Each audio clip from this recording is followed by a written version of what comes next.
Egotastic FunTime.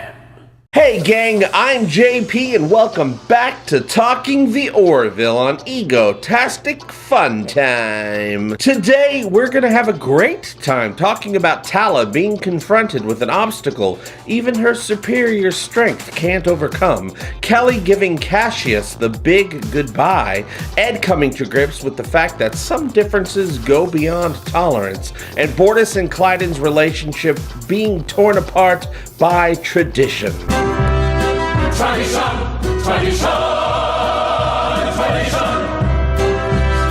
Tradition! In Deflectors, we find Cassius and Kelly on a date in New York City circa 1945. In the environmental simulator, that is. While he's wanting to plan a romantic getaway with her, Kelly says she's not ready for a serious relationship, and thinks they shouldn't see each other anymore because it's not fair to lead him on. The Orville welcomes an esteemed Moclan engineer aboard the ship to help make upgrades to the Deflectors, Lokar, who also happens to be Bortus's Coda Chic. What you would call an old boyfriend. John, Lokar, and Tala begin preparing the Deflectors for a battle simulation with the Moclans, and Bortus makes it clear that he's not interested in catching up with his ex. The new Deflector upgrades are a success despite a close call with an unauthorized Moclan torpedo, and Lieutenant Dan celebrates the victory by burying his face deep in Ensign Turco's cupcakes. Uh-oh. Tractor beam activated. It's pulling us in. Oh no! At dinner, it's obvious that Clyden is none too pleased about Bortus's ex-boyfriend being aboard the ship. After inquiring about a sweet treat she received from Cassius, Kelly tells Ed that she decided to break it off with him because they wanted different things, and Ed shares in her pain. I broke up with him. Oh no. Wow, that was really convincing. Tala returns to her quarters to find Lokar waiting for her. He confides with her his secret that though he's from a single-gender species, he's attracted to girl privates more than boy privates, and he's interested in being her new boo. Later in the mess hall, Tala wonders why more people don't take a chance on love when it's a good thing, and Ed gives Kelly relationship advice. God, men are the worst. I'm angry just hearing that. With a change of heart, Tala takes Lokar to the simulator so they can be alone, and that's when he teaches her about love, Moclan style. Damn, it's heating up in this piece! Tala's briefly called away to help Kelly with a security issue, namely a Cotrudian, Bruce Willis, named Grugan, Bruce Willis, who is a giant flower, Bruce Willis, sent by Cassius as a gesture of his everlasting Bruce Willis. Kelly, he wants you back. Stop being such a dum-dum and just give him another chance. Tala returns to the simulator to find Lokar is no longer there, nor is he able to be located anywhere on the ship. The computer reconstructs the simulation to reveal that Lokar was murdered by an unknown assailant, whose identity is being masked by a glitch in the program. But John and Isaac are able to remove the distortion to reveal the shooter was Clyden. Claiming to be innocent, though does admit to planning on turning Lokar into Moclan authorities for being attracted to females. Ew, gross. Clyden is kept in the brig for the murder of Lokar. Back in the mess hall, she learns from John that removing the distortion from the simulation that revealed Clyden as the killer was suspiciously a little too easy. And she also learned a bunch of other stuff. One time I almost died because I humped a statue. Isaac once cut my leg off. The captain and commander, they got put in a zoo. And Bortus almost crashed the ship because of porn. Bortus reveals that the reason he and Lokar broke up years ago was because he once caught him with a woman while they were on shore leave, but didn't turn him in to authorities because he loved him and didn't want to see his life destroyed for going against Moclan customs. Tala figures out that Lokar faked his own murder to try and escape condemnation by his people. Being found by Tala while he hid in a shuttle, Lokar decides to return back to Moclus and accept his fate instead of running and hiding. Ed and Kelly begin to wonder if the union with Moclus should even continue. The more I learn about the Moclans, the more I see that our differences go right to the core of our values. How long can an alliance with a culture like that last? Lokar returns home where the judge sees the error of their ways and overturns his punishment and sets him free. Just kidding, you guys. He's given life in prison because the Moclans are just the worst. While all of this is going on, Isaac keeps doing what Isaac does best. Just laying that pipe, man. Just going at it hard with Claire. I was merely attempting to provide Dr. Finn with the most dutifully calibrated coital experience. Like Super Mario hopped up on mushrooms trying to save the princess. guys. Deflectors has my feels center running a gambit of emotions right now. I'm happy, sad, angry, disappointed, confused, smitten, and a little gassy. I'm happy that Tala has turned out to be such an awesome new addition to the crew, and I'm sad Lokar had to live his entire life hiding who he really was. I'm angry that Mocklans have proven over and over again to figuratively and literally be a planet of dicks. I'm disappointed in Clyden, you guys. I'm confused as to what this will all mean to Bortus as he wrestles with his own inner turmoil of tradition versus common damn sense. I'm smitten with my best gal ensign Jenny Turco because I love her! And while I watched Deflectors, I was chowing down on all the meats with extra cheese pizza, so my stomach is really unhappy right now. This episode really had a lot going on with it, a lot of layers to peel back and look at, as well as some foreshadowing to what's to come possibly later on in the season, things that you might not have picked up on. But I did. Let's start with Lokar, the Mocklan engineer, aka Bortus's Coda Chic / booty call dark and handsome, who had to hide his true self his entire life to avoid imprisonment. On Mocklan's being gay? Wait a minute, he's not gay, he likes girls. So sick of Hollywood cramming their straight agenda down our throats all the time. It's a good thing everybody knows I have no gag reflex. Lokar's story is great social commentary, but I feel the main point of this episode speaks to the Union's relationship with Mocklas. Over and over again, it has become quite evident that Mocklan culture is completely oppressive, violent, backward, and goes against everything Earth has fought against to advance mankind enough so humanity actually could achieve a utopian society in the future, which is what they now live in. I get it, Earth accepted Mocklas into the Union because they know how to fly in space and they have all this advanced weapon technology, but is that worth turning a blind eye to the atrocities of their world? They surgically alter all females born on their planet to male. They imprison anyone who deviates from their single-gendered societal norms, and any shame a Mocklan might incur is also shared amongst their entire family line, which is meant to further prevent anyone from going against the rules of their culture. Murder is acceptable under certain circumstances, namely getting a divorce. They're like a society from the Dark Ages with futuristic technology. Do you still have the tooth? No, it is given to the next mate. Let me guess. He eats it.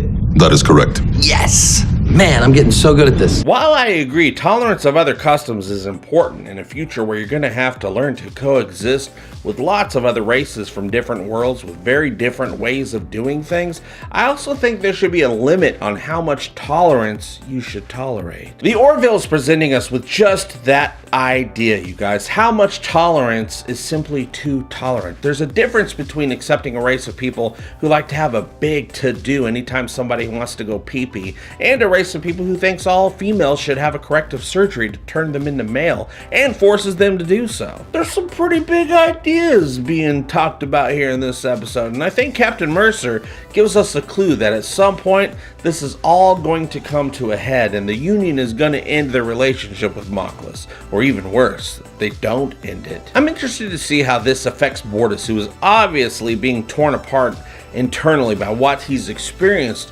while serving aboard a Union vessel, the friendships he's made with non-Mocklans, and the entire ordeal with Topa being forced to have a gender reassignment surgery last season. This is just the beginning of Bortus possibly being forced to choose between his Mocklan homeworld and the Union. And Clyden, you guys, Clyden! Why? I love Clyden, and I still do love Clyden, but I think the show is using Clyden as an example of how even a person you care for, who's usually so very nice, can't always overcome the way they were raised. Customs and traditions run too deep sometimes. It's like that really nice lady that lives down the street that always brings you cookies, but is also a Nazi sympathizer. Clyden was disgusted to his core when he found out about Lokar's attraction to women, which yeah, it is pretty gross. His own prejudice had him not only wanting to ruin Lokar by having him spend the rest of his life in prison, but he also didn't care that he'd be ruining the lives of Lokar's entire family.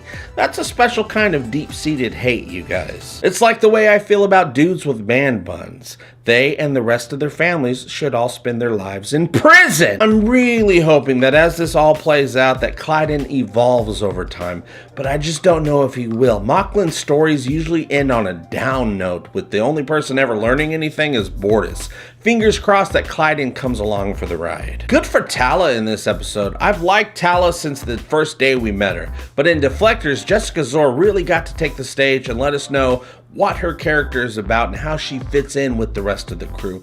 Not only does she work well in the inner circle with Claire and Kelly, but she can hang with John and Gordon too, you guys. And I thought it was cool that she comes from a long line of Soleans who served in the military, so her family is basically the black sheeps of her planet, and explains why she's so confident in her duties as the chief of security, but also why she's a little rough around the edges. She's been telling people to F off her entire life. She has this big heart and a strong sense of duty, and I'm really digging on her in a platonic, sexy way. What did you guys think of Tala in this episode? Let Jessica know what you think in the comments below. The last thing that I want to bring up about the Moclans is how I kind of feel like we're going to be getting into some sort of skirmish with them at some point. While Moclans seem to unwillingly kind of tolerate Union customs and way of life for the purpose of keeping the Alliance going and selling us weapons, which is their main export, what was the deal with that unauthorized torpedo during the Deflectors test? No torpedoes, okay? We said no torpedoes. My apologies, Captain.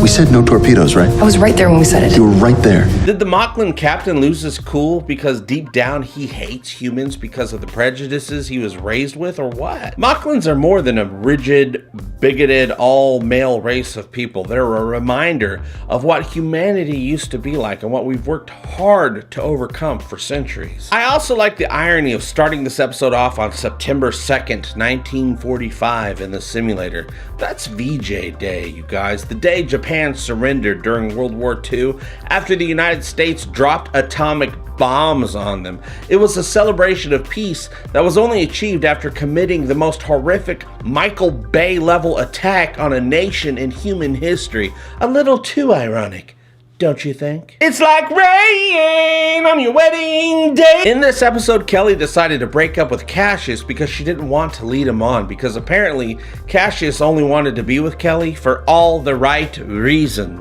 In my opinion, Kelly started leading Cassius on the moment she agreed to go out with him in the first place. That's rude, Kelly. If you didn't want it to become a serious relationship, you should have been upfront about that in the first place and let Cassius know that you're mostly interested in rubbing your stuff all over his stuff and vice versa. I'm sure he would have been okay with that. For a while now, and you guys heard me talk about this before, I've had this suspicion that Cassius possibly might be a red herring who was supposed to get close to Kelly in order to distract her or to get her away from the ship so she can get captured by the Krill, just like Talia did with Captain Mercer. But this episode has me confused about that now. Could it be that Cassius is just a nice guy? He's been a nice guy this whole time. I mean, it could be. I mean, also that Bruce Willis flower guy, a Katrudian named Grugan, said he and Cassius go way back and that he owed him a favor. Cassius even said that he's had a standing invite to head up the education department on the USS Watson for a while now, meaning that Cassius has a history outside of the Orville. He may not be a Krill in disguise after all. Though he could still be a spy who was compromised in some way by the Krill. Why was he trying so hard to get Kelly to go on that trip with him? Just like Talia got Ed to go on a trip with her and he got captured.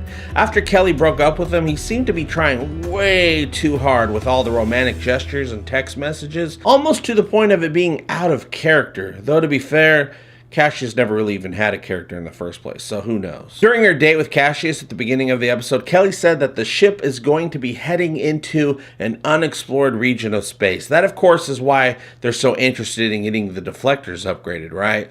This was not a throwaway line either, you guys. This seems to be a foreshadowing of next week's episode, Identity Part 1, which is going to be a big two-part event with all the action and all the sci-fi that many of us have been waiting for, but we'll be talking more about that later this week. Deflectors was written by David A. Goodman, directed by Seth MacFarlane, and was originally called Shields. Lokar was played by 14-foot, 7-inch tall Kevin Daniels, who holds the Guinness World Record for being the most manliest man to ever walk the earth. The New York scenes were filmed on the Fox backlot in Los Angeles, California, and the episode was originally expected to air on February 7th, but was delayed a week so more effects could be added in post-production. I really love this episode for a lot of reasons, you guys. Great character building, great world building, especially when it comes to the Moclans. Deflectors is bringing to light the types of prejudices and political discussions that have polarized our ability to have any kind of dialogue with each other in our society for a long while now. The Moclans have become very problematic in the series overall. According to Seth MacFarlane, their viewpoints do not align with ours, but we have to find a way to coexist. There's nothing more relevant than that right now. But then he saw a basket of cookies and all of a sudden nothing else mattered. Take it. Seriously? Yeah.